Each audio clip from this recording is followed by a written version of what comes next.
So welcome back to our channel trick with AK. आज हम number system के 10 ऐसे मोस्ट इम्पोर्टेंट क्वेश्चन को डिस्कस करने वाले हैं जो कि आपका हर एग्जाम्स में पूछे जाते हैं। नंबर सिस्टम को कुछ लोग अर्थमेटिक का चैप्टर मानते हैं और कुछ लोग एडवांस का, लेकिन नंबर सिस्टम आपका हर वनडे एग्जाम्स में इस टॉपिक से एक से लेकर आपके 2 क्वेश्चन हर एग्जाम्स में पूछे जाते हैं, तो हम इस टॉपिक को इग्नोर नहीं कर सकते। तो चलिए दोस्तों, आज हम नंबर सिस्टम को बिल्कुल बेसिक से समझने वाले हैं और हम नंबर सिस्टम को क्वेश्चन के माध्यम से समझने वाले हैं। तो चलिए दोस्तों, हम अपनी वीडियो को स्टार्ट करते हैं बिना किसी देरी के। यदि आप चैनल पर नए हो तो चैनल को सब्सक्राइब ज़रूर करें। आज का हमारा पहला क्वेश्चन है कि वह संख्या ज्ञात कीजिए जो 49 से जितनी अधिक है उतनी ही 95 से कम है। इस क्वेश्चन को करने के लिए ट्रिक होती है। ट्रिक यह है कि x प्लस वाई और अपान में 2, यानी कि मान लीजिए कि वह पहली संख्या जो है 49 को हम x और 95 को y मानते हैं, तो यहाँ पर 49 और यहाँ पर प्लस में हो जाएगा 95 और अपान में हो जाएगा 2। यदि यहाँ पर हम इसको सॉल्व करेंगे तो 9 5 14 की जो होगा 4, रिमाइंडर 1, 9 4 13 और 1 14, यानी कि 144/2 आएगा। अब इसको यहाँ पर सॉल्व करेंगे तो 2 7 14 और 2 दूना 4 हो जाएगा, यानी कि वह जो संख्या होगी वो 72 होगी। यहाँ पर हमारा ऑप्शन जो सी है वो करेक्ट आंसर हो जाएगा। अब हम इसको चेक भी कर सकते हैं। मान लीजिए वह संख्या 72 है, तो क्वेश्चन यह कहता है कि वह संख्या ज्ञात कीजिए जो 49 से जितनी अधिक है, यानी कि 49 से हम देखें तो यह कितनी अधिक है, तो 12 में से 9 जाएगा तो यहाँ पर जो आएगा वो आएगा 12 में से 9 जाएगा तो 3 आएगा और 6 में से 4 जाएगा तो यहाँ पर 2 आएगा, यानी कि वह संख्या 49 से 23 अधिक है और 95 से उतनी ही कम है। तो हम देखते हैं कि 95 से 72 कितनी कम है, तो 5 में 2 जाएगा 3 आएगा और 9 में 7 जाएगा तो 2 23 ही आएगा, यानी कि वह संख्या हमारी 72 ही होगी। तो यहाँ पर हमारा ऑप्शन सी बिल्कुल से करेक्ट आंसर हो जाएगा। सो आई होप यह क्वेश्चन आपको अच्छे प्रकार से समझ में आ गया होगा और इस प्रकार के क्वेश्चन आप अपने एग्जाम में अच्छी प्रकार से कर लेंगे। यदि ट्रिक अच्छी लगी हो तो वीडियो को लाइक ज़रूर कर दें। इसके बाद हमारा नेक्स्ट क्वेश्चन यह है कि 2 संख्याओं का योग यदि 75 है और उनका अंतर 25 है तो दोनों संख्याओं का गुणनफल क्या होगा। क्वेश्चन बोला गया है, मान लेते हैं कि 2 संख्याएं x और y हैं, तो दोनों संख्याओं का योग यहाँ पर 75 है, तो यहाँ पर x प्लस y जो है वो यहाँ पर है 75 और उन संख्याओं का अंतर है 25, तो x माइनस y जो है वो यहाँ पर 25 है। अब हम इस दोनों इक्वेशन को यहाँ पर सॉल्व करेंगे तो x का जो मान होगा वो होगा इन दोनों का योग और अपान में 2, यानी 75 और 25 हो जाएगा 100 और 100/2 जो होगा वो होगा यहाँ पर 50, यानी कि जो x की वैल्यू आएगी वो यहाँ पर 50 आएगी और y की जो वैल्यू होगी वो होगी इन दोनों का डिफरेंस और अपान में 2, यानी कि 75 में यदि 25 को घटाएंगे तो मिलेगा 50 और 50 का जो आधा होगा वो होगा 25, यानी कि हमें यहाँ पर x और y की वैल्यू मिल चुकी है। हमें ज्ञात करना है दोनों संख्याओं का गुणनफल। तो हम यहाँ पर 50 और 25 का गुणनफल करेंगे, तो यहाँ पर जो 50 और इंटू में 25 करेंगे तो यहाँ पर 25 0 0 और 25 पंजे 125 होगा, यानी कि दोनों संख्याओं का जो गुणनफल होगा वो यहाँ पर होगा 1250। तो 1200 जो 50 है वो हमारा ऑप्शन बी में है, तो यहाँ पर हमारा ऑप्शन बी जो होगा वो बिल्कुल से करेक्ट आंसर हो जाएगा। सो आई होप यह क्वेश्चन भी आपको अच्छे प्रकार से समझ में आ चुका होगा। इसके बाद हमारा नेक्स्ट क्वेश्चन है कि 2 अंकों की सबसे बड़ी संख्या कौन सी है जिसमें से 6 एवं 5 से भाग देने पर प्रत्येक स्थिति में शेषफल 1 बचता है। तो इसको हम ऑप्शन से चेक करेंगे। यहाँ पर जो शेषफल 1 बचता है उस 1 को हम इन चारों ऑप्शनों में घटा लेंगे और फिर 6 और 5 से इसको डिवाइड करेंगे कि पूरी तरह से कट जाना चाहिए। तो सबसे पहले हम इन सभी ऑप्शनों में से 1 को यहाँ पर माइनस करते हैं, तो 61 में 1 जाएगा तो यहाँ पर आएगा 60, 93 में 1 जाएगा तो आएगा 92 और 91 में 1 जाएगा तो आएगा 90 और 97 में 1 जाएगा तो आएगा 96। अब हम इसको चेक करेंगे सबसे पहले 5 से, तो 5 से 92 नहीं कटेगा और यहाँ पर आपका 96 भी 5 से नहीं कटेगा, क्योंकि 5 का डिविजिबिलिटी रूल यह कहता है कि लास्ट में 0 हो या फिर 5 हो, तभी वह संख्या 5 से कटेगी। अब हम यहाँ पर चेक करेंगे 6 से, तो 6 से अगर हम 60 को चेक करें तो 60 6 से कटता है और यहाँ पर 6 का नम 6 और 6 पंचे 30 यानी कि 90 भी यहाँ पर 6 से कटता है। अब हमें बताना है कि 2 अंकों की वह सबसे बड़ी संख्या कौन सी है। तो सबसे बड़ी संख्या यहाँ पर 90 है, तो 90 हमारा ऑप्शन सी में है। तो यहाँ पर हमारा ऑप्शन जो सी है वो 91 हमारा बिल्कुल से करेक्ट आंसर हो जाएगा। सो आई होप यह क्वेश्चन भी आपको अच्छी प्रकार से समझ में आ गया होगा। यदि वीडियो अच्छी लग रही हो तो प्लीज़ वीडियो को लाइक ज़रूर कर दें। इसके बाद हमारा नेक्स्ट क्वेश्चन यह है कि 3 अंकों की सबसे बड़ी संख्या कौन सी है जिसमें 4 एवं 5 से भाग देने पर प्रत्येक स्थिति में शेषफल 3 प्राप्त हो। तो इस क्वेश्चन को भी हम बाई ऑप्शन यानी कि ऑप्शन से ही सॉल्व करने वाले हैं। यहाँ पर बोला गया है कि प्रत्येक स्थिति में शेषफल 3 बचता है, तो हम सभी ऑप्शनों में से 3 को यहाँ पर माइनस कर लेंगे। तो यदि हम इन सभी ऑप्शनों में 3 को माइनस करेंगे तो 980 में से 3 जाएगा तो यहाँ पर बचेगा 977। 983 में से 3 जाएगा तो 980 बचेगा। इसके बाद 987 में से 3 जाएगा तो यहाँ पर बचेगा 984 और 981 से 3 जाएगा तो यहाँ पर बचेगा आपका 978। अब हम चेक करेंगे कि वह 4 से एवं 5 से पूरी तरह ये संख्या विभाजित होनी चाहिए। सबसे पहले हम ऑप्शन ए को चेक करेंगे तो यह 5 से नहीं कटेगा। ऑप्शन बी को चेक करेंगे तो यहाँ पर ये कटेगा क्योंकि लास्ट में 0 है।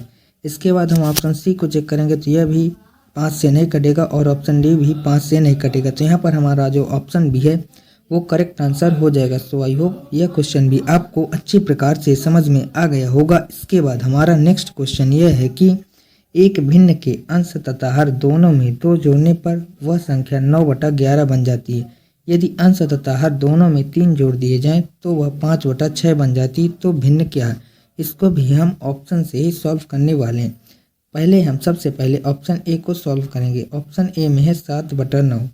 तो क्वेश्चन बोला है यदि अंश और दोनों में 2 जोड़ दे। तो मान लीजिए हम अंश और हर दोनों में यहाँ पर 2 जोड़ देते हैं तो यहाँ पर हो जाएगा 7 2 9 और 9 2 11।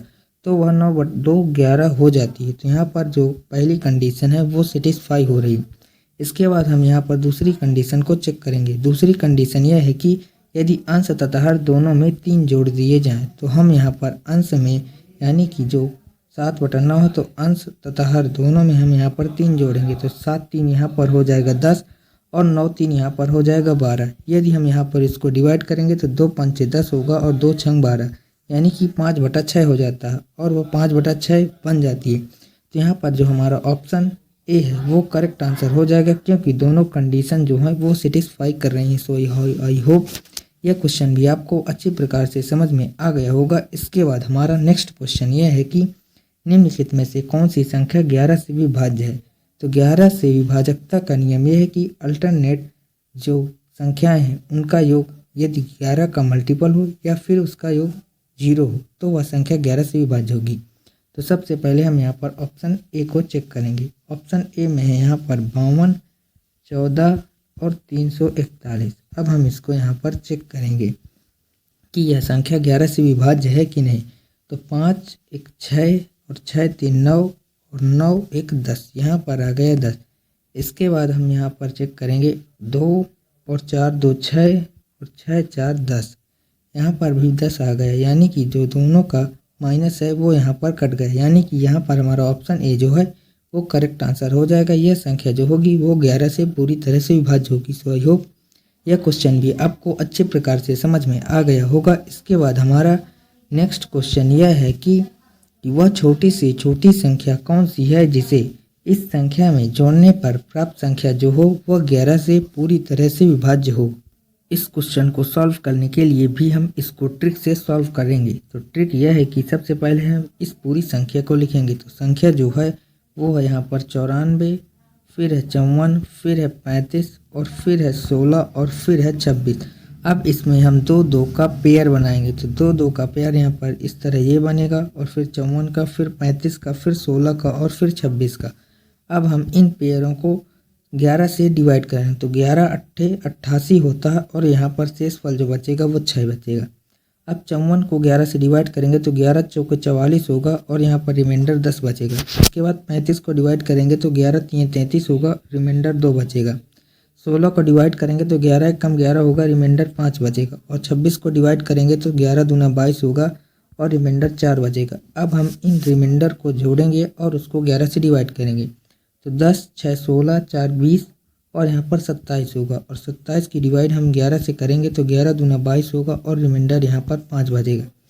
अब हम इस 5 में क्या जोड़ दें कि वह संख्या 11 से पूरी तरह से विभाज्य होगी। तो 5 में हम यदि 6 जोड़ दें तो वह संख्या 11 से डिवाइड होगी। तो यहाँ पर 6 जो है ऑप्शन बी हमारा बिल्कुल से करेक्ट आंसर हो जाएगा। सो आई होप यह क्वेश्चन भी आपको अच्छी प्रकार से समझ में आ गया होगा। इसके बाद हमारा नेक्स्ट क्वेश्चन है कि यदि 17A26 7 से विभाज्य है तो ए का मान ज्ञात करना है। और इस क्वेश्चन को भी हम बाई ऑप्शन ही चेक करेंगे। सबसे पहले हम ऑप्शन ए को चेक करेंगे यहाँ पर कि यह 7 से विभाज्य है कि नहीं।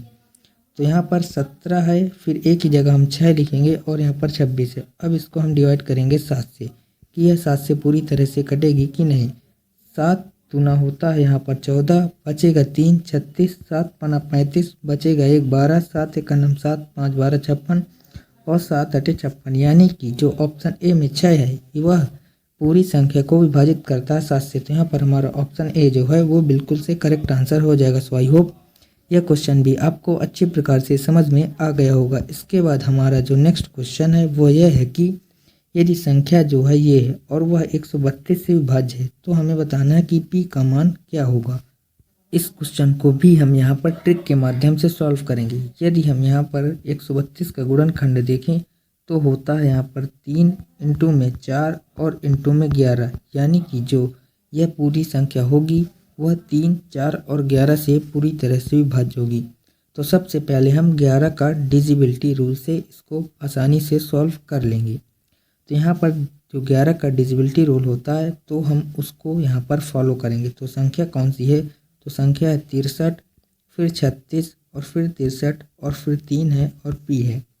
तो यहाँ पर अल्टरनेट सीक्वेंस देखें तो 6 3 9, 6 15 और 3 18 होगा और यहाँ पर माइनस। इसके बाद 3 6 3 9 3 12। अब इसमें हम क्या जोड़ दें कि 18 हो जाए। तो यदि हम 12 में 6 जोड़ दें तो वह संख्या 18 होगी। तो यहाँ पर हमारा 6 ऑप्शन डी बिल्कुल से करेक्ट आंसर हो जाएगा। सो आई होप यह क्वेश्चन आपको अच्छी प्रकार से समझ में आ गया होगा। इसके बाद हमारा नेक्स्ट और लास्ट क्वेश्चन यह है कि निम्नलिखित में से इकाई का अंक हमें ज्ञात करना है।